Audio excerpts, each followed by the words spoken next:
Welcome back. The news now in detail. Now, Cape Coast High Court has declared the 2016 election results of Assin North null and void, calling for a rerun. A resident of Assin North, Michael Ankuma Nimfa, on January 6, 2021, applied for an interlocutory injunction to restrain Mr. James Gachi-Kwesen from being sworn in and holding himself as MP. His request was granted by the court, but then MP-elect defied the court orders and went to Parliament to be sworn in as part of the 8th Parliament of the 4th Republic on January 7, 2021. Therefore, one of the issues which was to be determined by the court was whether or not the MP qualified to contest the elections at the date he filed his nomination because of dual citizenship case, whether he still can hold himself as an MP after swearing in. Joining us via Zoom to discuss this further is the former health minister and senior member of the NDC, Alexander Segbefia, who's joined us. Hello, Mr. Segbefia, thank you so much for your time. You're welcome to NewsBeat. What is the NDC's first reaction to what has just happened at the courts? Good afternoon to you and good afternoon to your viewers and listeners. Our first reaction is we are not perturbed. We are going to, the judgment has been given by the judge. We will get a copy of the judgment and the process of doing so, and then we'll review the judgment and then look at the options that are available to us. We were quite saddened by the events of today because it mirrored what happened in the past in this same courtroom, in this same court, as well as in this same clients or the Mr. Kwesen's case. Why? We were before the Supreme Court yesterday, and the Supreme Court gave some indication that the application we wanted to do had to come in a particular format and should come actually from the High Court in Cape Coast. And therefore, we withdrew the application we made with the view to come in 2 days to court to make the particular application the court required from us, the Supreme Court, before this particular judge. When you say that you're not perturbed, what does it actually mean? We have a number of options. We can appeal the case, or we can decide to have the by-election. Either way, we believe that if we appeal the case and we go get the Supreme Court to make a certain ruling, we believe that in that case the ruling will be in our favor and will reverse what is happening. Or if we even go for the by-election and decide not to go through the court process, we have no doubt in our mind that we will win the by-election. So we are not perturbed. I see. So anyway, are we to take it that the party is working towards appealing the judgment? We've just come out of court. This is not a unilateral decision. So the decision will be made once the party gets, and you don't make a decision like that without actually getting all of us to scrutinize and revise and review the judgment. I'm only talking from what we gathered and what we heard in court. But it's also important to make note of the fact that if you come to court at 8 o'clock in the morning to file papers, and up until 9 o'clock, all the shutters, the register is not there, the pay office is closed, but the judge is available and to start to read the judgment at 9 o'clock. And when he starts reading the judgment, all the offices open immediately for you to file your motion. It doesn't sit well. It goes. And this is not the first time it happened, seriously. And I think that there is a fundamental flaw. This is clearly a case where the Supreme Court has to make a ruling. There are two major issues that the Supreme Court should be making a ruling on. One, in our own constitution, there's a clear distinction between citizenship and allegiance. On the one hand, you will get, in the beginning of the constitution, it says clearly that a citizen of Ghana may hold his citizenship, blah, blah, blah, blah. But if you are not a citizen of Ghana and you are not, you cannot be an ambassador or secretary to the cabinet, blah, blah, blah. It says all those things. You must be a citizen to be that. Yet in 94.2, which is the question in here, it says you should not hold allegiance to another country. So the framers of the Constitution did not say you should not have a citizenship of another country. They said you should not hold allegiance. And there's clearly a difference between citizenship and allegiance. And the clearest example is that there are many spies in and up and around the world. They give out information of their countries or of their positions to other countries. they clearly are citizens of that country, but don't owe any allegiance. Their allegiance is to their pocket and clearly to other countries. So that's why they are called spies, and they give out information even though they are citizens of that particular country. So citizenship and allegiance are different, and it will totally turn. You see, if I came, you signed a letter and sent to someone saying, I no longer want to be a citizen of your country. At that moment in time, straight away, he's telling you by implication that I have no allegiance to you as well. So if he takes any action that goes against you, notwithstanding how long your administrative process is, he cannot be held that for not being liable for the simple reason that he's told you that I have no allegiance towards you. So allegiance and citizenship can be, and in most cases is, mutually exclusive. If you take it from the time you apply and say that when I apply, I'm no longer, the person may still be a citizen, but they actually have no further allegiance from the time of his application to renounce, that would mean that he had actually renounced his citizenship, his allegiance, from the 19th, or from 2019 December when he made the application.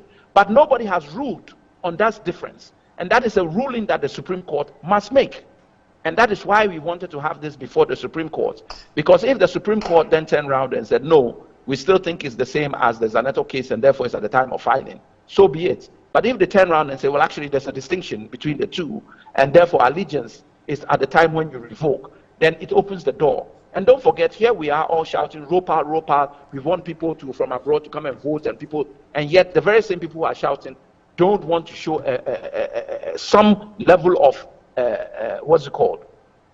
space for them to actually become more interactive with our process. In any event, there are three important dates, Annie. The date when you file, the date when you actually go for the election, when people vote for these candidates, and the date when you become an MP. And the day you become an MP is when you actually go into Parliament and swear the oath. That is when you're an MP. So at the time of him going to swear, at the time of when he was going to vote, he had even got a revocation certificate, and therefore he was, we say, deemed to be a Ghanaian and deemed to be an MP. But these matters have been covered in the part of the judgment of the judge. He's tried to cover some aspects, but not specifically the issue we think of citizenship and allegiance being totally different. That we don't think was covered, even though there was some attempt to try and cover the timing. You're trying to imply that, and the issue which was in the Zanotto case, which was 94-1, is also covered, and it's enough to cover 94-2. And we humbly submit that that is not the case. But it's a question of where we take it from here. When we look at all the other issues apart from what I have talked about, because there are some other issues, we will then advise ourselves what the way forward is, as to whether we go for an appeal or and take it from there.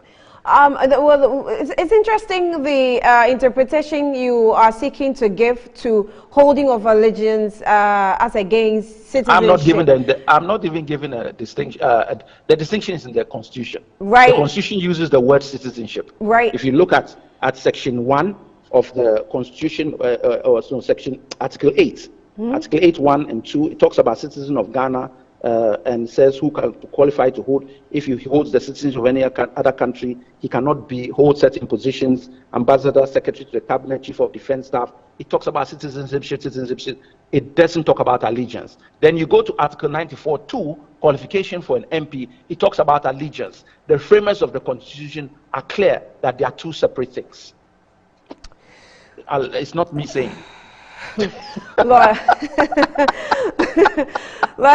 Thank you for your time. We'll speak to you later as we continue to go through the judgment. Thank you so much. He is the former health minister and a lawyer as well, a leading member of the National Democratic Congress, NDC, speaking to Mr. Joe Gachi Kwesing, whose MPship has actually been declared null and void by the Cape Coast High Court earlier today. And we'll see how the party will handle the issue. In subsequent bulletins, we'll bring you the details later. Let's still stay a little longer with the NDC LGBT. But this time, Member of Parliament for Ningo Prampram, Samjeta George, has described as an affront to Ghana's sovereignty America's embassy's move to hoist an LGBT flag at its premises here in Accra. As part of Pride Month, the embassy flown a flag in solidarity and support for the LGBT plus community in Ghana. But speaking on Metro TV's Good Evening Ghana, the legislature urged government to take immediate action against the embassy. The United States Embassy in Ghana put out an advertisement seeking for an advocate for LGBTQ here in Ghana. Okay, I believe that the U.S. Embassy must be minded by the Vienna Convention. The Vienna Convention on Diplomacy states that diplomats must be respectful of the local laws of their host country. If the host country criminalizes, as it is today, homosexuality in our country, it is an affront to the sovereignty of the state hoisting an LGBTQ flag in our country. The U.S. ambassador, this directive came from the State Department, and the flags were to be hoisted in June, because June is Gay Pride Month. The U.S. Embassy in Ghana did not do it. Because of the discussion on the passage of this bill, they're trying to make a grandstand position. It's needless showmanship, okay? Because the U.S. Embassy in Saudi Arabia has not hoisted a flag. And I would demand or expect the Flagstaff House to instruct the foreign minister to summon the U.S. ambassador. Will you put an urgent question for the foreign minister in parliament? That's an opportunity. That's something that's open to us, because you must respect states are equal before the law. And let us understand one thing, that if the U.S. is talking about human rights, just 2 months ago, before the UN Assembly, a human rights bill was put before Parliament, the UN General Assembly. The United States blocked the passage of the human rights bill. The US blocked it. And so we should ask ourselves a simple fundamental question. What rights is the US pushing, and what are they trying to, I mean, it's an affront to our sovereignty. Now, the Ningo Prampram MP also dismissed claims that Ghana will be blacklisted if the current anti-LGBT plus bill is passed into law. This bill actually is the best LGBTQ bill in the world so far. We've looked at almost all the legislation that exists, except Ghanaians on their own go and lobby the foreign countries to blacklist us. But nobody can blacklist us, because I keep saying this bill preaches love and not hate. And even Jesus Christ, who is the epitome of love, he loves sinners, but there's a punishment for sin when you sin. You're still watching NewsBeat here on Metro TV. We'll take our first break. We'll be back shortly with some more stories.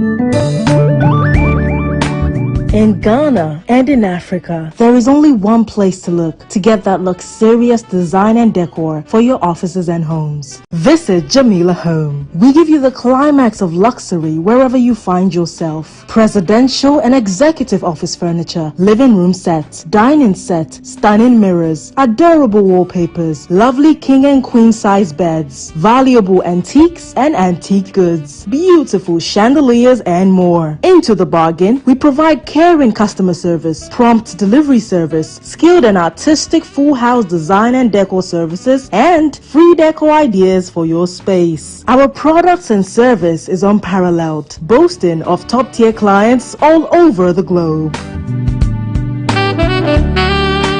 Jamila Home, home of first-class quality furniture, beautiful chandeliers, and antiques.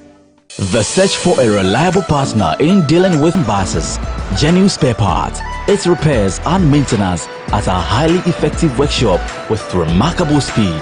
We also have available the sale of Camel car batteries, Weichai and Kia spare parts, Zonton coaches and light-duty vehicles for everyday movement. Contact us on 020-000-0831 or 054-555-7500. You can also email us info@seautomobilegh.com. or visit our website at www.saautomobilegh.com. SA Automobile, the pleasure of doing business with you is all ours.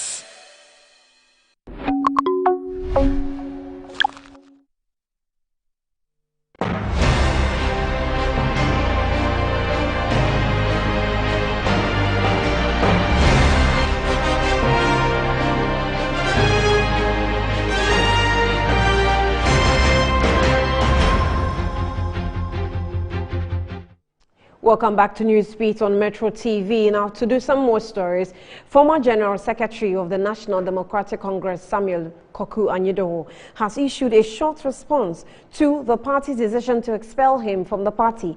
On July 27, 2021, a statement issued by the General Secretary of the NDC, Johnson Esedun Ketia, ordered Koku Anyidoho to return every party property in his possession. In a social media post shortly after the statement confirming his dismissal was made public, Anyidoho likened himself to the biblical Joseph, who was sold by his brothers into slavery but turned out to be the savior of the family. The tweet said, quote, "When Joseph's brother was sold him into slavery, they did not know they were selling him into his God-given destiny to become a prime minister in Egypt. What evil men meant for wickedness, God turns it around for good. I am a son of God," unquote. A CEO of Atamils Institute was sacked by the NDC following the recommendation by the party's Functional Executive Committee after a case of misconduct and anti-party behavior was brought against him. Renowned poster Bernard Sin, however, has suggested that Koku Anyidoho could seek redress in court about his dismissal from the party.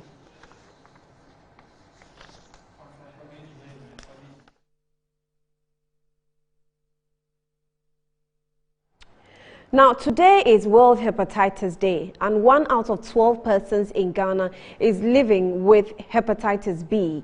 Although the disease is prevalent among many Ghanaians, not many know their status. A non-governmental organization, Mumby's Foundation, is therefore creating awareness of the disease and helping pregnant women, particularly those in Winneba in the central region, get screened and treatment free of charge. Thus more in the following reports.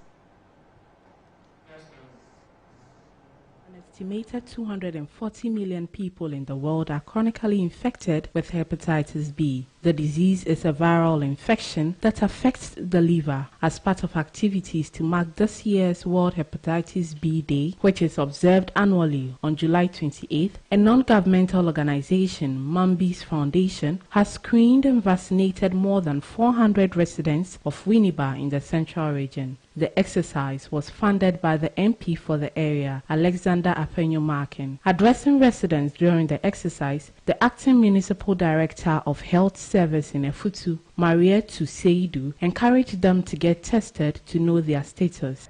92,000, 147,000. And if I say, "Can I be a Kakra?" My friend Kakama, wow, if he mammy fat, let's have more than your baby.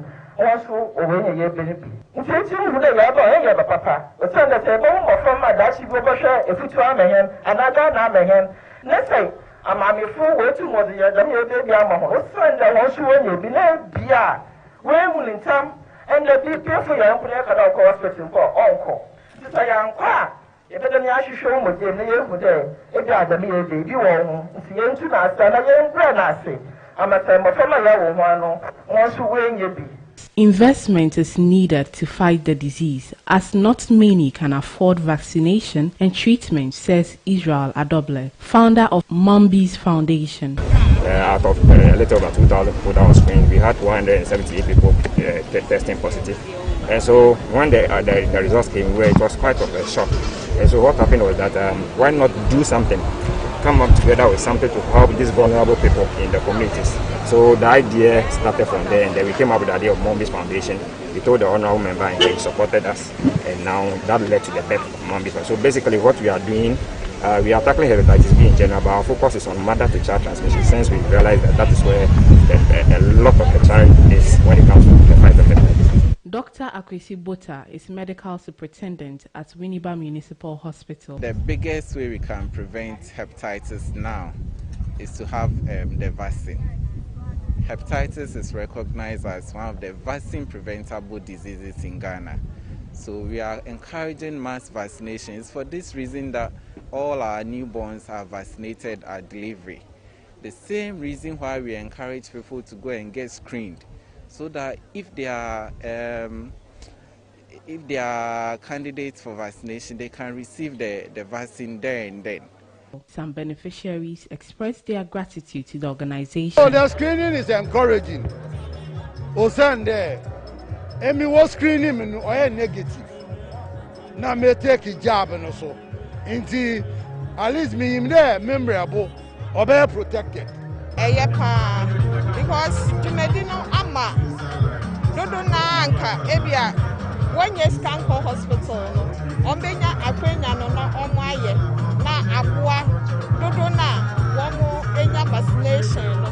Israel Adoble says the Mambis Foundation will continue to raise awareness of hepatitis because, as he puts it, hepatitis. Now, the Greater Accra Regional Minister has moved to go and eject traders who have occupied the recently opened Pokwasi interchange, which was done by His Excellency Nana Addo Dankwa Akufo-Addo. And Shadrach Odamie-Jare is currently with the minister and has joined me to give us more details on what is happening at the scene. Shadrach, thank you for joining us. What is going on at the Pokwasi interchange now? What can you tell us?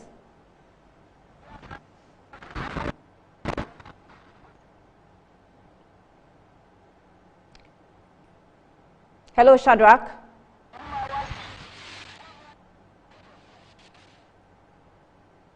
Right. So we're told that traders have moved to occupy the shoulders of the road, the Pokwasi interchange that was newly opened by His Excellency and the Greater Accra Regional Minister as part of his Making Accra Clean Again exercise to clear the area. And Shadrach is there. We're hoping to get through to him as soon as possible for him to give us the details of what's going on. But for now, let's take other stories. When we get Shadrach, he will come through with the rest of the reports. Now, the Member of Parliament for Subin constituency, Eugene Boachienki, says the New Patriotic Party code of conduct.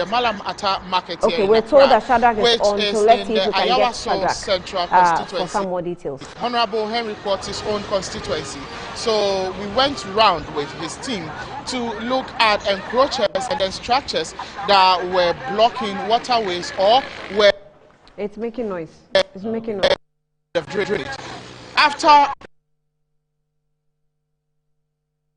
project to the Let's Make Accra Work agenda, and we are here again at Pokwasi, where some decongestion exercises are going to commence. Nonetheless, it hasn't really waiting for the arrival of the and then MP for Ayawaso Central, Honorable Henry Quarte. So far, this is what is ongoing. Still around waiting for the decongestion exercises and then inspection by the regional minister to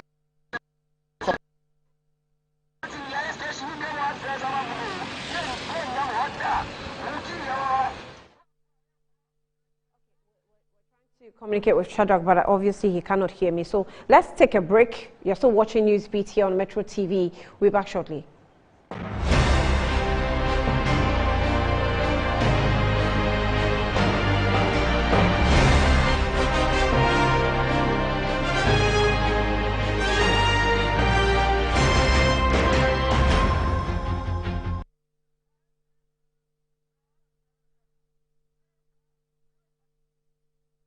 Did you know that cloth handkerchief gets dirty and wet after wiping your sweat or blowing your nose with it? Keeping a dirty handkerchief in your pocket or bag is very unhygienic. Reusing it increases your chances of getting sick from germs. That is why I always use Flora disposable handkerchiefs. Flora disposable handkerchiefs is disposable, thus making it a more hygienic option. It's thick and very absorbent. With 10 tissues in a pack, Flora disposable handkerchief is better than a cloth handkerchief. Mommy, my Flora disposable handkerchief. Look out for Flora toilet roll, Flora multi-purpose paper towels, Flora table napkins, and Flora box tissues in a shop near you. For both purchases, call Delta Paper Mail on 0243 033 033. Are you tired as a consumer in Ghana when it comes to issues that confront you as a consumer? Worry no more. Kofi Capito, I'm here to give you the information, all that you need to make sure that your right is protected as a consumer. We have too many laws and agencies that should protect the right of the consumer. I'm here to give you the information that will help and assist you to get goods and services delivered to you without any worries. Watch the Capito Show on Metro TV.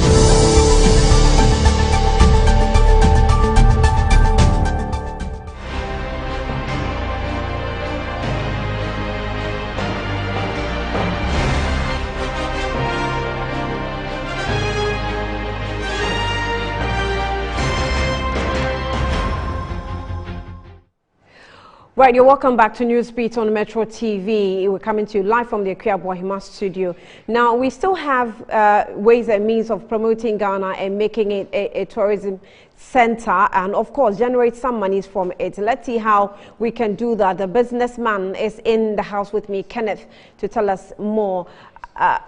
And, of course, we need to know how exactly we can do this, or we can help use tourism as a good investment, venture for the money for the country to actually generate some more revenue from that sector. Kenneth, you're welcome. Good afternoon. Good afternoon, Annie. You are virtually doing all the business stories today. We'll be right back. Right.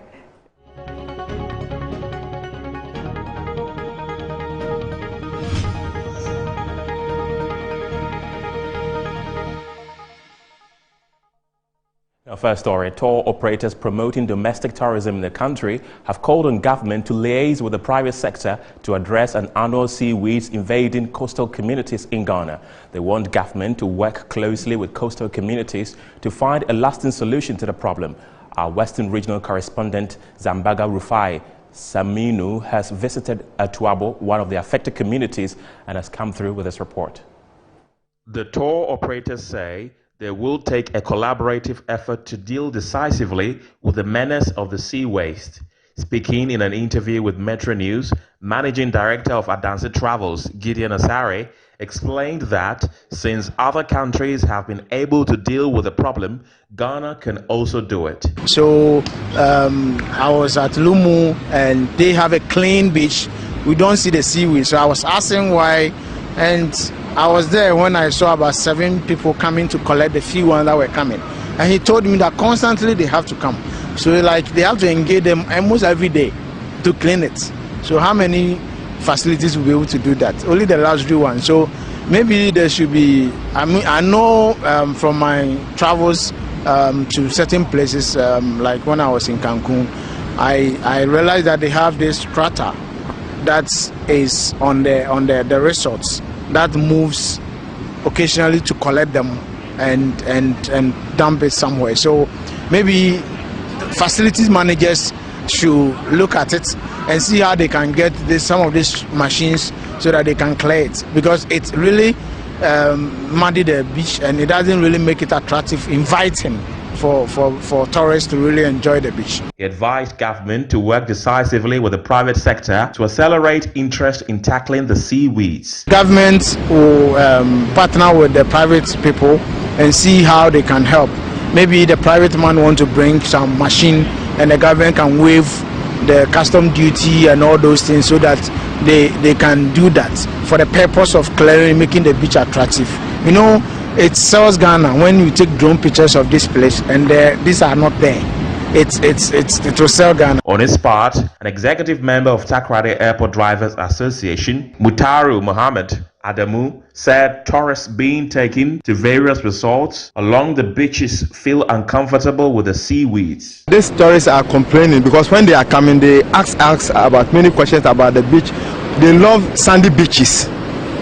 They love to swim because of sometimes the nature of the Western region beaches are very sandy and neat. But nowadays the problem is that we have seaweeds along the coast, and when they come, it look unclean, and they don't like the way they see. So these are preventing the tourists to sell Ghana to the outside world that they have good beaches, because we have a problem. Sandy beaches contribute significantly to tourism development in many countries, and Ghana cannot lose this opportunity. Unfortunately, during the period of June and July, there is this challenge confronting coastal communities in the country, and that is the tidal weeds, otherwise known as seaweeds. It is difficult to understand where these weeds are coming from.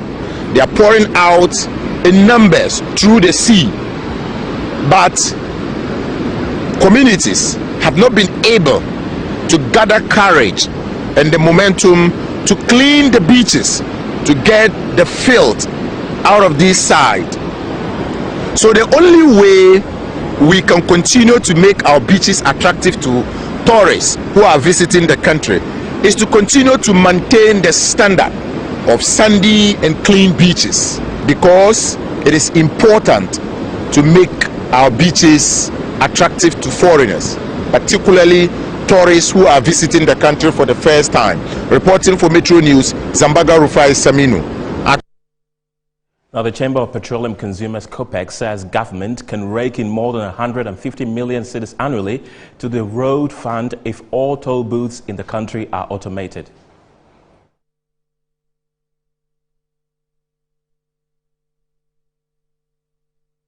Back of this, we're joined by Duncan Amwa. He's the Executive Secretary of COPEC. Good afternoon and welcome to NewsBeat. So these are the figures: 157 million potential revenue annually from various toll booths, you say. How did we arrive at these figures?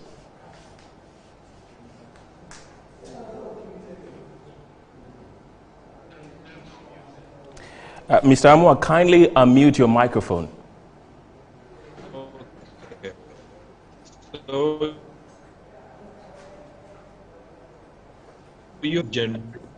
my micro. Hello. Hello, Mr. Amwa. I can hear you. Now.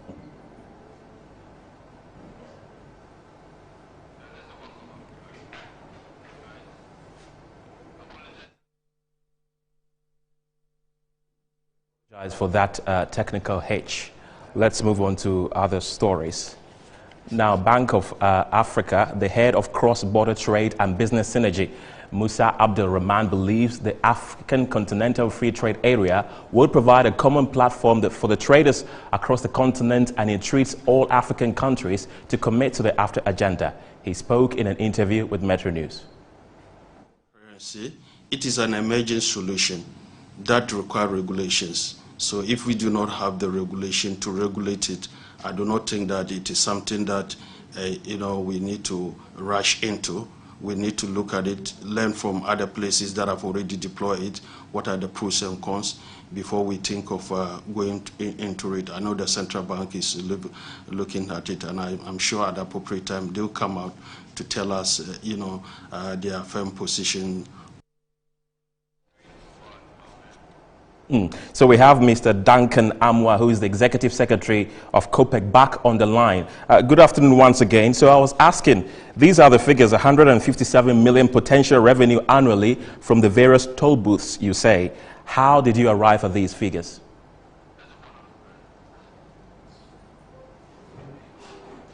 We're still experiencing technical hitches. Let's move on to other stories. We understand he's back on the line. Mr. Duncan Amwa, So I was asking, you said 157 million potential revenue could be generated from the toll booth annually. How did you arrive at these figures? The details are all in the documents that I'm sure your network has taken delivery of.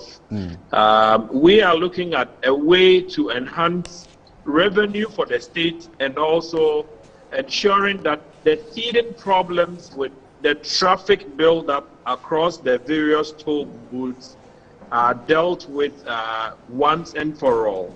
There's been a recent discussion of even removing some of the toll booths from our major highways because of the sort of congestion and traffic that it creates along these highways. We are of the strong view that automating these toll booths and making them prepaid would suffice, such that the turnaround time that most vehicles would spend around these toll booths could be reduced from the 1 minute minimum that we're seeing now to about 10 seconds. What that will mean is that every single minute you would have about 6 vehicles going through our toll points. Again, we have suggested that the current system of collecting money manually from the toll ends in this time of epidemic or pandemic like COVID can only be a super spreader. If I do have COVID and I give money to the toll attendants who normally are not in any form of protective clothing, the chance for them to spread to other persons who use our toll ends is pretty high. And so we can put in the automated systems that every Ghanaian who visits the DVLA at the end of the year for your yearly roadworthy checks can assess. Once that is done, you leave only one of the many booth islands or toll islands manually operated, so that for the others who may not have the electronic access from DVLA, you can have a situation where they can also queue and pay. But generally, the traffic that is building across the toll booths in the country can be largely removed once you move to the automated or the electronic toll collection point. And then again, we've indicated from the tables that you find in the proposal, the policy brief, that from a current collection of 71 million, if we even did a cross billing of 50 cities for the whole year for cars in Ghana, government is likely to rake in a lot more than the current revenues of 71 million that we collect, which is actually creating much more inconvenience for Ghanaian motorists and road users than the monies we collect. For the benefit of doubt, we also estimated that Ghana is losing almost 1 million Ghana cedis every single day due to the toll booth traffic that is emerging. And so whilst I will queue and spend about 3 to 4 cedis fuel just to go and pay 1 cedi or 50 pesos, most of us believe that it would be largely convenient if we could get to a system where we prepay 50 cedis for the year, and then at the end of the day, I can have electronic access to all toll booths across the country. The government will go home happy with added revenue. I would also be able to use the roads knowing that I wouldn't have to go wait 30 minutes in traffic just to be able to pay 1 Ghana cedis toll to the state. Right, so per what you're saying, that means more automation, less manual. But what becomes of those working at the various toll booths? Wouldn't that affect them? So our policy brief has also given an indication you would need to train and retrain. Getting to the automation does not mean you would not need human beings. In fact, these are systems that you would still need people to operate. The danger that we expose these toll booth attendants to could largely be minimized. You recall not long ago at the Tema end of the toll, a truck actually collapsed some of the toll islands, killing 2 people and injuring a good number of them. We have also done a couple of studies that indicate that the toll booth attendants are also largely exposed to the risk of carbon emission The vehicles that fly our highways are dropping right. loads and tons of emissions. Mr. Duncan, for the sake of time, we would like to end the conversation here and continue in our subsequent bulletin, hopefully. We have been speaking to Duncan Amwa, who is the Executive Secretary of COPEC. That's how we end the business segment of the news. But Phil John Korte is standing by with the latest in sports. Phil. Well, thank you very much, Ken. We're going to Tokyo for all the news around the Olympic and misfortune for Ghana. Up next, we bring you sports.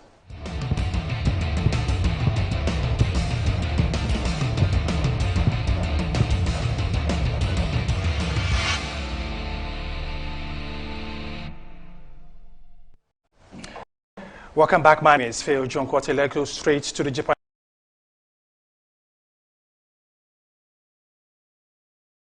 capital, Tokyo, where the 2020 Olympic Games is ongoing. It was misfortune for Ghana in terms of the Black Bombers. Samuel Techi this morning made Ghana proud by becoming the second boxer to win his fight in the ongoing championship. He beat Cancelo of Ecuador in the bout. The 20-year-old Ghanaian started poorly in the first round, but recovered and won the bout 57 to 52 points. Winning all the favor from the judges. But bad news for Ghana in the second bout because Kushan Shamel was beaten boxer from Turkey by name Barantuka. He was beaten, so Kushan Shamel is out of the Olympics. He is joined by another judicata who is also out of the championship for Ghana. We are talking about Ghana's Kojo Anani, who lost in the judo championship over there. So misfortune for Ghana, but Samuel Techi made Ghana proud this morning by winning his fight against a gentleman from Ecuador by name Carlos Cancelo. Let's now focus still on the 2020 Olympic Games, and the coach of the national boxing team, Ofoya Sari, has welcomed the splendid performance of two Ghanaian boxers in the ongoing boxing championship at Olympic Games. Ghana's Olympic Games campaign started on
they are already. So like we are saying always, we don't know America, we don't know Cuba, we don't know Japan, anyone which in our division, man to man. Yeah.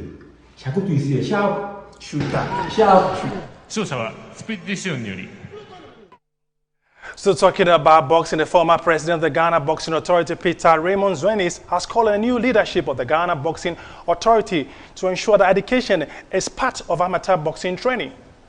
Education in boxing will make a lot of difference because indiscipline is also the bane of the sport. A lot of the reverses we suffer on our boxers, very talented, the indiscipline is the foremost pitfall that they all have to contend with. So I believe by and large, if we have more educated boxers, it will make a lot of difference in how they carry themselves and how they observe rules and regulations. Peter Zwenis is the former president of the Ghana Boxing Authority. Just before we go away, let's go back to Tokyo because 16 more cases have been reported. We've been told that 16 more positive cases near the Games Village. There were no new cases of infection within the Olympics Athletes Village. The 16 were mostly Japan residents related to the Games, according to the daily data released at 11 a.m. local time. The pandemic continued to hang over the Olympics, particularly after the host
The season finale of Marvel's latest TV series Loki, the God of Mischief, has featured I Can Say, a song released in 1974 by legendary Ghanaian vocalist and songwriter Pat Thomas.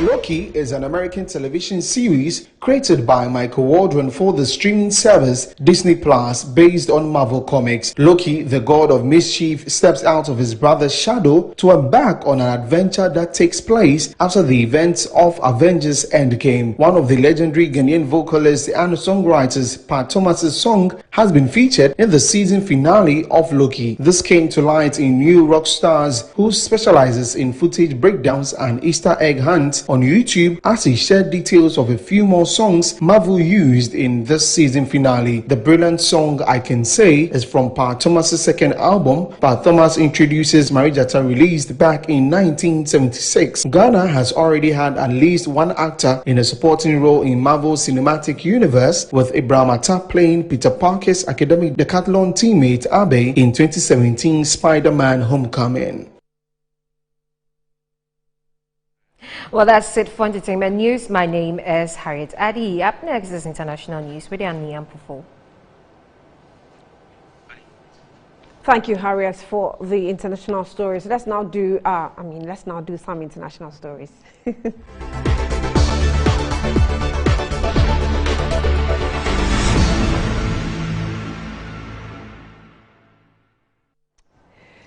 Now, very close to Ghana, is, on the border, is Ivory Coast President Alassane Ouattara greeted ex-President Laurent Gbagbo at the presidential palace in a bid to reduce tensions after Gbagbo's return from exile last month. And we'll do some stories or some interviews on that score. But let's take the story on how this meeting went. Gbagbo, ousted during a civil war in 2011 and acquitted of war crimes in The Hague, fleeing home on June 17 from a decade in exile. His supporters have eagerly anticipated his return ever since his acquittal in 2019 on charges of war crimes and crimes against humanity at the International Criminal Court in The Hague related to his role in the Civil War. Gbagbo, 76, came to office in 2000 and governed during a turbulent decade that saw Ivory Coast split in two following an army mutiny in 2002. His refusal to concede defeat to Ouattara, his political nemesis in the 2010 election, then prompted the war in which more than 3,000 people were killed. Now, this is the first time both President Alassane Ouattara and Betarava Laurent Gbagbo have met since the Civil War in 10 years. And we've been joined on the phone lines by journalist Francois Imbra to talk to him about the development. Francois, thank you for your time and good afternoon. Thank you and good afternoon. So, it was viewed in the media as this meeting being a big deal, but the spokesperson, Justin Katinan-Kon, actually has told people not to make too much of the encounter. What exactly did he mean by the statement? Thanks so much. When Mr. Katinan said that it's not to make too much about this encounter, that is a real deep sentence. You know, the fact is that Laurent Gbagbo and the President Alassane Ouattara, they were very important actors of the crisis that Ivory Coast faced. But before the crisis, we noticed that there are other actors. Sure, Laurent Gbagbo stayed in the prison for a long time, and they come in Ivory Coast to really get at his place, meet the president. But it's not the only actor of the different crises that Ivory Coast face. When Katina give this word, give this sentence, it means that even if Laurent Gbagbo and the President Alassane Ouattara met and they celebrate peace and really they talk about the different actions that they have to perform for a real reconciliation and peace, we have to know that there are other actors. It means the victims, the population, the militaries that took place to these different crises and the other political parties. The reconciliation of Ivory Coast is not only linked to these two people, but all the population of Ivory Coast must be involved in this process. This is what this sentence means. Interesting. So the former president faces a 20-year jail term prison sentence, which was he was convicted, in absentia for looting a regional bank. Is that still holding, or does that mean that if it still holds, the charges could be dropped or something like that? Yes, Laurent Gbagbo and Alassane Ouattara met yesterday, and this meeting can really resolve many situations. The first situation that can resolve is that they will be close to each other. And when they are close to each other, it means that there are some situations that we have to drop off. Alassane Ouattara knows if he's determined to really go to peace and reconciliation in Ivory Coast, it means that there are some situations that he needs to cancel.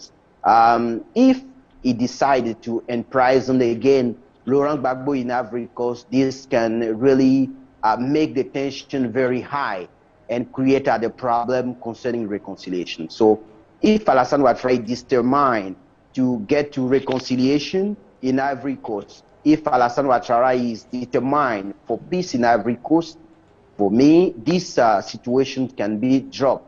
Let's say that, give an example that Laurent Gbagbo is now in prison. Just after the meeting, the day Cummings is in prison. Imagine the situation in Ivory Coast. That will be catastrophic.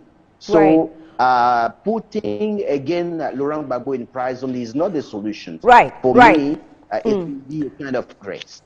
Francois, we definitely will get back to you in the subsequent bulletins. Thank you for your time and see what update is going on in Ivory Coast. For now, bonsoir. So that is Francois Mbra, who is a journalist in Ivory Coast, taking us through the updates of what has happened with the unity meeting between the current president Hassan Ouattara and Laurent Gbagbo. And that's all for you for NewsBeat here at Metro TV. My name is Ania Fompo. For the news came to you live from the studios of Ikea Boahima. We're back at 4 with News Flash and back at 7 with News 9. Thanks for watching. Good afternoon. Metro TV, insightful and inspiring moments. International Trade Focus is brought to you by GOIL and Agricultural Development Bank. Coming up on International Trade Focus, we shall examine the level of collaboration and facilitation that institutions such as the Ghana Standards Authority is ready to offer local pharmaceutical industries in the quest to manufacture or package COVID-19 vaccine locally. And later, Ghana's total export in June 2021 was $1.1 billion. Hi there, and thanks for tuning in to another edition of International Trade Focus. Now, as countries all over the world make efforts to reduce drastically the effects of the COVID-19 pandemic and totally open up their economies, mass vaccination for all citizens has become the ultimate target. However, the unavailability of vaccines has become a global challenge, creating a situation where rich and powerful nations have their supplies first, leaving the less endowed countries to be at the mercy of vaccine manufacturers. Now, here in Ghana, according to Bloomberg, Ghana's pharmaceutical industry is in talks with AstraZeneca to produce